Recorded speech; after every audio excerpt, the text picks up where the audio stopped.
1994 ഒരു കർക്കിടക മാസം മലബാറിലെ ആ ഗ്രാമത്തിൽ തോരാതെ പെയ്യുന്ന മഴയ്ക്ക് മണ്ണിൻ്റെയും ദ്രവിച്ച ഇലകളുടെയും മണമായിരുന്നു. വൈദ്യുതിയില്ലാത്ത രാത്രിയിൽ മണ്ണെണ്ണ വിളക്കിൻ്റെ വെളിച്ചത്തിൽ ചുവരുകളിൽ നിഴലുകൾ നൃത്തം ചെയ്യുന്ന കാലം. 14 വയസ്സുകാരൻ സേതുവും അവൻ്റെ ഉറ്റ സുഹൃത്ത് ഉണ്ണിയും ആ ഗ്രാമത്തിലെ പഴയ മനയുടെ പിന്നാമ്പുറത്തെ കുളക്കടവിലിരിക്കുകയായിരുന്നു. മഴ അല്പം ശമിച്ചിട്ടുണ്ട്.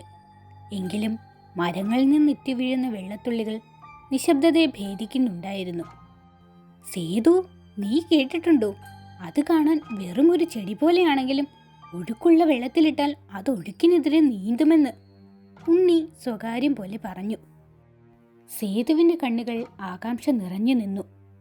തൻ്റെ മുത്തശ്ശി പറഞ്ഞു തന്ന കഥകളിലെ നീലക്കൊടുവേലി, അത് കൈവശമുള്ളവന് ലോകത്തെ സകല സമ്പത്തും കീഴ്പ്പെടുത്താം, ആർക്കും കാണാനാവാത്തവനായി മാറാം. പക്ഷേ അതിലേക്കുള്ള വഴി ഭയാനകമാണ്. പക്ഷെ ഉണ്ണി, അത് നിൽക്കുന്നത് കരിമ്പനക്കാടിൻ്റെ അപ്പുറത്തെ കരിങ്കുളത്തിനരികിലാണെന്നല്ലേ പറയപ്പെടുന്നത്? അവിടെ ഇപ്പോൾ ആരും പോകാറില്ലല്ലോ. സേതുവിൻ്റെ ശബ്ദത്തിൽ ചെറിയൊരു വിറയലുണ്ടായിരുന്നു. കാരണമുണ്ട്. ആ കാടിനുള്ളിൽ ആരും പുറത്തു പറയാൻ ഭയക്കുന്ന ചെങ്ങഴിമുത്തശ്ശി താമസിക്കുന്നുണ്ട്. ഗ്രാമവാസികൾ അവളെ ഒരു ദുർമന്ത്രവാദിനിയായിട്ടാണ് കരുതിയിരുന്നത്. രാത്രികളിൽ ആ കാട്ടിൽ നിന്ന് കേൾക്കുന്ന വിചിത്രമായ മന്ത്രോച്ചാരണങ്ങളും ബലിക്കല്ലിലെ ചോരപ്പാടുകളും ഗ്രാമത്തിലെ കുട്ടികളെ ഭയപ്പെടുത്തിയിരുന്നു. പെട്ടെന്നാണ് അവരുടെ സംഭാഷണത്തിന് തടസ്സമായി ഒരു വിചിത്ര ശബ്ദം കേട്ടത്. ഹൂം ഹൂം. ഒരു ചെമ്പോത്ത്. അടുത്തുള്ള ഇലഞ്ഞിക്കൊമ്പിൽ ചിറകുകൾ വിടർത്തി ആ പക്ഷി അവരെ തന്നെ നോക്കിയിരിക്കുന്നു. അതിൻ്റെ കടും ചുവപ്പ് കണ്ണുകൾ ഇരുട്ടിൽ ജ്വലിച്ചു. 90കളിലെ വിശ്വാസമനുസരിച്ച് ചെമ്പോത്തിനെ കാണുന്നത് ശുഭലക്ഷണമാണെങ്കിലും ഈ രാത്രിയിൽ അതിൻ്റെ നോട്ടത്തിന് ഒരു തരം അസ്വാഭാവികതയുണ്ടായിരുന്നു. അതാ നോക്ക് സേതു, ആ ചെമ്പോത്ത്. അത് നമ്മെ വിളിക്കുകയാണോ? ഉണ്ണി എഴുന്നേറ്റു. ചെമ്പോത്ത് പെട്ടെന്ന് ചിറകടിച്ചുയർന്ന് കരിമ്പനക്കാടിൻ്റെ ഭാഗത്തേക്ക് പറന്നുപോയി.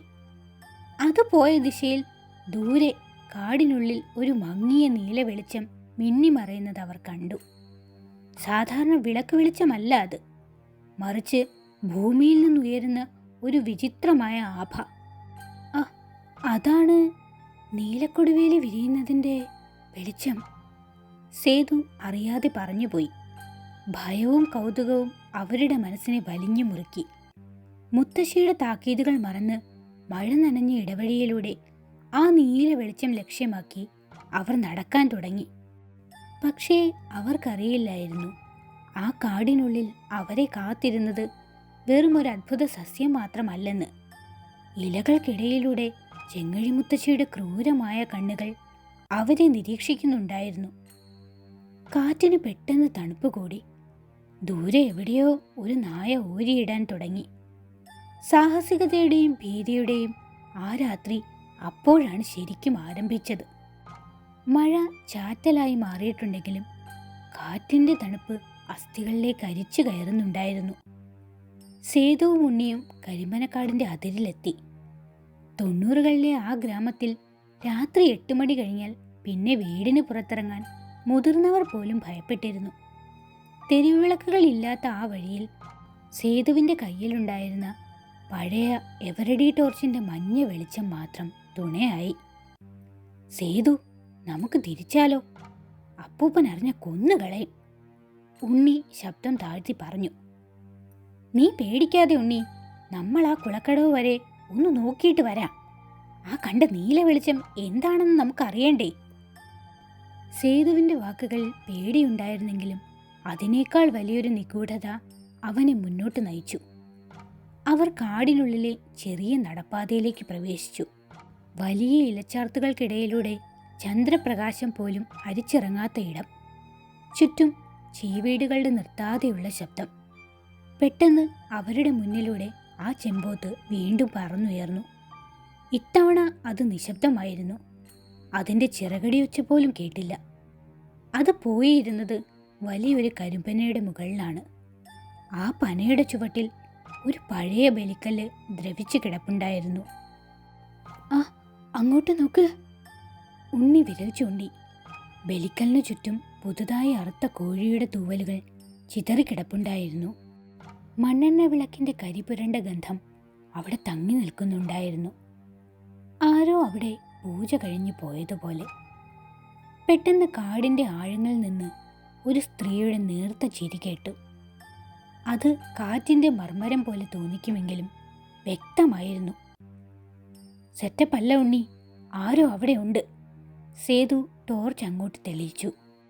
ടോർച്ചിന്റെ വെളിച്ചം വീണത് ദൂരെ മരങ്ങൾക്കിടയിൽ നിൽക്കുന്ന ഒരു രൂപത്തിലാണ്.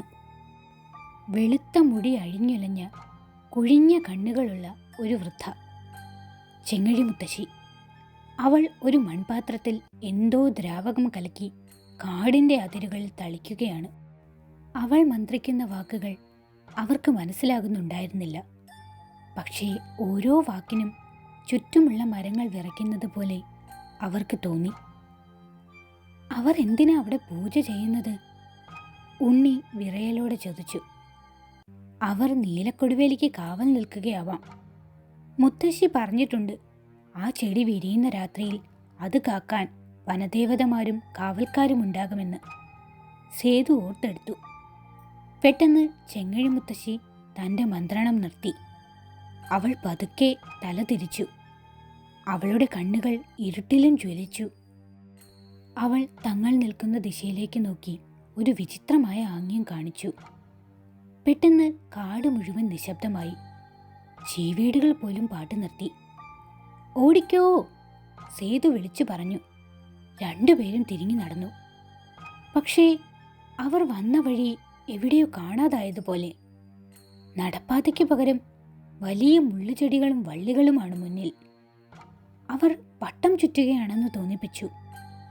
പെട്ടെന്ന് ഒരു വലിയ നിഴൽ അവരുടെ മുന്നിലേക്ക് പാഞ്ഞുപോയി. ടോർച്ചിന്റെ വെളിച്ചത്തിൽ അവർ കണ്ടതൊരു പക്ഷിയെയല്ല, മറിച്ച് മനുഷ്യന്റെ വലിപ്പമുള്ള ഒരു നിഴൽ രൂപത്തെയാണ്. അതേസമയം അവരുടെ പിന്നിൽ നിന്ന് ആരോ പതുക്കെ വിളിക്കുന്നത് അവർ കേട്ടു. കുട്ടികളെ, വഴി തെറ്റിയോ? ആ ശബ്ദം ചെങ്ങഴിമുത്തശ്ശിയുടേതായിരുന്നില്ല. അത് വളരെ ശാന്തമായ എന്നാൽ ഭയം ജനിപ്പിക്കുന്ന ഒരു പുരുഷ ശബ്ദമായിരുന്നു.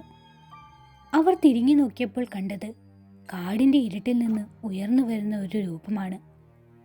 അവന്റെ കയ്യിൽ ഒരു പഴയ റാന്തൽ വിളക്കുണ്ടായിരുന്നു. ടോർച്ചിന്റെ വെളിച്ചം പതിയെ ആ രൂപത്തിന് നേരെ ഉയർന്നു. റാന്തൽ വിളക്കുമായി നിൽക്കുന്നത് ആ ഗ്രാമത്തിലെ പഴയ രാഘവൻ നായർ ആയിരുന്നു. നാട്ടുകാർ അയാൾക്കൊരു ഭ്രാന്തന്റെ പരിവേഷമാണ് നൽകിയത്. പണ്ട് നീലക്കൊടുവേലി തേടി കാട്ടിൽ പോയതാണെന്നും അന്നു മുതൽ അയാൾക്ക് സമനില തെറ്റിയതുമാണെന്നാണ് കഥകൾ. നായർ മാമനോ? ഉണ്ണി ആശ്വാസത്തോടെ ഒന്ന് ശ്വാസം വിട്ടു. രാഘവൻ നായർ മറുപടി ഒന്നും പറഞ്ഞില്ല. അയാളുടെ വിളക്കിലെ മഞ്ഞ വെളിച്ചം അയാളുടെ മുഖത്തെ ആഴമുള്ള ചുളിവുകളെ കൂടുതൽ വ്യക്തമാക്കി. അയാളുടെ കണ്ണുകളിൽ ഭയത്തേക്കാൾ ഉപരി ഒരുതരം മുന്നറിയിപ്പുണ്ടായിരുന്നു. ഇത് കുട്ടികൾ വരേണ്ട ഇടമല്ല, അയാൾ മന്ദമായി പറഞ്ഞു. കാടിന്ന് ഉറങ്ങിയിട്ടില്ല. ചെങ്ങഴി മുത്തശ്ശിയുടെ ഹോമകുണ്ഡങ്ങൾ ഇന്ന് ജ്വലിക്കുന്നുണ്ട്. ഞങ്ങൾ ആ നീല വെളിച്ചം കണ്ടു വന്നതാ മാമ, സേതു ധൈര്യം സംഭരിച്ചു പറഞ്ഞു. രാഘവൻ നായർ ഒന്ന് ചിരിച്ചു. ആ ചിരിയിൽ ഒരു വല്ലാത്ത ഗൗരവമുണ്ടായിരുന്നു. അത് വെളിച്ചമല്ല സേതു, അത് കെണിയാണ്. നീലക്കൊടുവേലി വിരിയുന്നതിന് മുൻപ് കാട് കാണിക്കുന്ന മായക്കാഴ്ചകൾ. നിങ്ങൾ വഴിതെറ്റി വന്നതല്ല, നിങ്ങളെ ഇങ്ങോട്ട് വലിച്ചടുപ്പിച്ചതാണ്. പെട്ടെന്ന് കാടിനുള്ളിൽ നിന്ന് ആ ചെമ്പോത്തിന്റെ കരച്ചിൽ വീണ്ടും ഉയർന്നു. ഇത്തവണ അത് കൂടുതൽ ഉച്ചത്തിലായിരുന്നു. അത് കേട്ടതും രാഘവൻ നായർ തൻ്റെ റാന്തൽ വിളക്ക് ഉയർത്തിപ്പിടിച്ചു. വേഗം വരിക എൻ്റെ കൂടെ. ആ ചെമ്പോത്ത് കരഞ്ഞാൽ പിന്നെ ഈ വഴി സുരക്ഷിതമല്ല. അവർ ആ വൃദ്ധന്റെ പിന്നാലെ നടന്നു. പക്ഷേ അയാൾ പോകുന്ന വഴി കാടിന്റെ കൂടുതൽ ഉള്ളിലേക്കായിരുന്നു. ചുറ്റുമുള്ള മരങ്ങൾ മുമ്പത്തേക്കാൾ ഭീകരമായി തോന്നി. 90കളിലെ ആ നിശബ്ദ രാത്രിയിൽ അവരുടെ ചെരുപ്പുകൾക്കിടയിൽ അമരുന്ന കരിയിലകളുടെ ശബ്ദം പോലും ഒരു നിലവിളി പോലെ മുഴങ്ങി. നടക്കുന്നതിനിടയിൽ സേതു ഒരു കാര്യം ശ്രദ്ധിച്ചു. രാഘവൻ നായരുടെ കയ്യിലുള്ള റാന്തൽ വിളക്കിന് ഒരു പ്രത്യേകതയുണ്ട്. അതിലെ വെളിച്ചം വീഴുന്നിടത്തു മാത്രം കാടിൻ്റെ മാലിന്യങ്ങൾ മാറുന്നതുപോലെ. പക്ഷേ ആ വെളിച്ചത്തിന് പുറത്ത് ഇരുട്ടിൽ എന്തൊക്കെയോ രൂപങ്ങൾ അവരെ പിന്തുടരുന്നുണ്ടായിരുന്നു. മിന്നിമറയുന്ന നിഴലുകൾ, മരങ്ങൾക്കിടയിൽ നിന്ന് പുറത്തേക്ക് നീളുന്ന വിരലുകൾ പോലെയുള്ള ചില്ലകൾ. മാമ, ചെങ്ങഴി മുത്തശ്ശി എന്തിനാ ഈ നീലക്കൊടുവേലി കാക്കുന്നത്? ഉണ്ണി ചോദിച്ചു. നായർ നടത്തം നിർത്തി തിരിഞ്ഞു നോക്കി. അവൾ കാക്കുന്നത് നീലക്കൊടുവേലിയെ അല്ല ഉണ്ണി, അവൾ കാക്കുന്നത് അതിനു പിന്നിലെ ആ വാതിലിനെയാണ്. നീലക്കൊടുവേലി വിരിയുന്ന നിമിഷം ഈ ലോകവും മറ്റൊരു ലോകവും തമ്മിലുള്ള ഒരു വാതിൽ തുറക്കപ്പെടും. അവിടെയാണ് അവൾ തൻ്റെ ശക്തികൾ സംഭരിക്കുന്നത്. പെട്ടെന്ന് മുന്നിലെ കാട് തെളിഞ്ഞു. അവർ എത്തിയത് ഒരു വലിയ കുളത്തിൻ്റെ കരയിലാണ്. കരിങ്കുളം. കുളത്തിലെ വെള്ളം കറുത്ത മഷി പോലെ നിശ്ചലമായി കിടക്കുന്നു. അതിനു നടുവിൽ ഒരു ചെറിയ മൺതിട്ട. ആ തിട്ടയ്ക്ക് മുകളിൽ നീല നിറത്തിൽ ഒരു മുട്ടു വിരിയാൻ വെമ്പി നിൽക്കുന്നു. അതാണത്. സേതു ആവേശത്തോടെ മുന്നോട്ട് നീങ്ങി. നിൽക്ക്! രാഘവൻ നായർ സേതുവിനെ പിടിച്ചു മാറ്റി. കുളത്തിൻ്റെ മറുവശത്ത് മരങ്ങൾക്കിടയിൽ നിന്ന് ചെങ്ങഴി മുത്തശ്ശി പതുക്കെ പുറത്തേക്ക് വന്നു. അവളുടെ കയ്യിൽ ഒരു വലിയ കരിമ്പനയോലയുണ്ടായിരുന്നു. അവൾ വെള്ളത്തിന് മുകളിലൂടെ പതുക്കെ നടന്നു വരുന്നത് പോലെ അവർക്ക് തോന്നി. അവളുടെ കൂടെ ആ ചെമ്പോത്തും പറന്നിറങ്ങി. രാഘവ, നീ വീണ്ടും വന്നോ? മുത്തശ്ശിയുടെ ശബ്ദം കാറ്റിൽ അലയടിച്ചു. ഇത്തവണ ബലിക്കായി 2 കുഞ്ഞുങ്ങളെയും കൊണ്ടല്ലേ നിന്റെ വരവ്? സേതുവും ഉണ്ണിയും നടുങ്ങിപ്പോയി. അവർ വിശ്വസിച്ച രാഘവൻ നായർ പെട്ടെന്ന് നിശബ്ദനായി. അയാളുടെ മുഖത്തെ ഭാവം മാറുന്നത് കണ്ട സേതുവിൻ്റെ ഉള്ളിൽ ഭയം പടർന്നു. അയാൾ തങ്ങളെ രക്ഷിക്കാൻ വന്നതല്ലേ? അതോ ഈ ദുർമന്ത്രവാദിനിയുടെ അടുത്തെത്തിക്കാൻ കാവൽ നിന്നതാണോ? രാഘവൻ നായർ തൻ്റെ റാന്തൽ വിളക്ക് പതുക്കെ നിലത്ത് വെച്ചു. ആ വെളിച്ചം കുളത്തിലെ വെള്ളത്തിൽ തട്ടി പ്രതിഫലിച്ചപ്പോൾ അവിടെ തെളിഞ്ഞത് അയാളുടെ നിഴലല്ല, മറിച്ച് ഒരു ഭീകര രൂപത്തിൻ്റെ നിഴലായിരുന്നു.